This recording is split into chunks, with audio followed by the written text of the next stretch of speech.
నమస్తే అండి. Welcome to 45 estates. హైవేకి 2 కిలోమీటర్ల దూరంలో తక్కువ బడ్జెట్లో ఇల్లు కావాలనుకున్న వారు వీడియో పూర్తిగా చూడండి. ఈ హౌస్ వచ్చేసి హైత్ నగర్లో ఉంది. మంచి ప్రైమ్ లొకేషన్లో ఉంది. GHMC కిందికి వస్తుంది.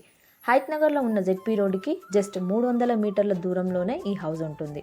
హౌస్ ఫేసింగ్ వచ్చేసి ఈస్ట్ ఫేస్ హౌస్ అండి. దీని ముందు 25 ఫీట్ల రోడ్ వచ్చింది. హౌస్ డైమెన్షన్స్ వచ్చేసి 25.5 x 60 అండి. మొత్తం 165 గజాలు, 2 BHK అండి. అండ్ పార్కింగ్తో పెద్ద పెద్ద రూమ్స్ తోటి, పెద్ద హాల్ తోటి మంచి అవుట్పుట్ వచ్చే విధంగా క్వాలిటీ మెటీరియల్స్ వాడి ఈ ఇల్లుని కట్టారండి. ఇల్లు మాత్రం చాలా బాగుంది. 100% వాస్తుతో కట్టారు. ఈ ప్రాపర్టీ మీద 80% బ్యాంక్ లోన్ కూడా వస్తుంది. దీని ప్రైస్ వచ్చేసి 1,05,00,000 మాత్రమే చెప్తున్నారు. ధర ఇంకా కూడా తగ్గిస్తారు. ఎవరికన్నా ఈ హౌస్ కావాలనుకుంటే మాకు కాల్ చేయండి. వీడియో చూసినందుకు ధన్యవాదాలు.